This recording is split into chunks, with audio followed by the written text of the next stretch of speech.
দেরিতে হলেও আরজি করের ঘটনা নিয়ে পথে নেমেছে বিজেপি। তবে এখনো পর্যন্ত তাদের কোনো আন্দোলন সেভাবে ডাক কাটতে পারেনি। পথ অবরোধ থেকে মিছিল সবই নামকা ওয়াস্তে হয়েছে বলে মনে করেন বিজেপির কেন্দ্রীয় নেতৃত্ব। এই পরিস্থিতিতে রাজ্য বিজেপিকে তাদের নির্দেশ, আন্দোলন করলে তাকে আন্দোলনের চেহারা দিতে হবে। লোক দেখানো বিক্ষোভ আর সংবাদ মাধ্যমে কথা বললে চলবে না, সেই বার্তা পাওয়ার পরই নড়ে চড়ে বসেছেন দলের রাজ্য নেতারা। বুধবার থেকে 5 দিনের ধর্ণা নিয়ে বিস্তারিত পরিকল্পনা হয়েছে। সব নেতাদের উপস্থিতিও নিশ্চিত করা হচ্ছে। বৃহস্পতিবারের স্বাস্থ্য ভবন অভিযানের ডাক সফল করতে খুঁটিনাটি পরিকল্পনা শুরু হয়ে গিয়েছে। যদিও কেন্দ্রীয় নেতৃত্বের নির্দেশের বিষয়ে কোনো মন্তব্য করতে চাননি রাজ্য সভাপতি সুকান্ত মজুমদার। বুধবার তিনি বলেন, আমরা তো আন্দোলনেই রয়েছি। কলকাতার পুলিশ কমিশনারের অপসারণ এবং মুখ্যমন্ত্রীর পদত্যাগের আগে আমাদের আন্দোলন থামবে না।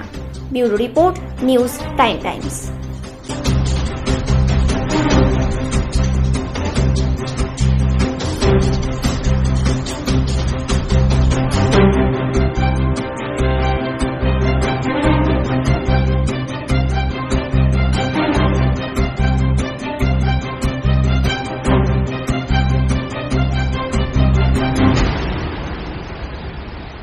দুপুর 12টা থেকে আমাদের ধর্ণা শুরু হয়েছে। এই ধর্ণা আগামী 5 দিন চলবে। আমি পুরোটা সময় এই ধর্ণায় থাকবো। আমাদের অন্যান্য নেতৃত্ব তারা এখন গতকাল হাইকোর্ট যে অবজারভেশন দিয়েছে এবং সুপ্রিম কোর্ট যে অবজারভেশন দিয়েছে, সুপ্রিম কোর্ট যে অবজারভেশন দিয়েছে,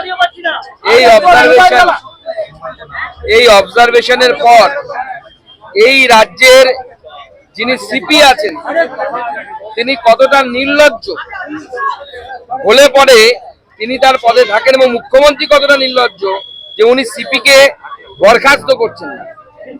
কোর্ট আরজি করে সুরক্ষার দায়িত্ব কেন্দ্রীয় বাহিনীকে দিয়েছে এবং এই আদেশ প্রমাণ করছে যে রাজ্য প্রশাসনের উপর কোর্টের, ভারতবর্ষের সর্বোচ্চ ন্যায়ালয়ের 1% বিশ্বাস নেই।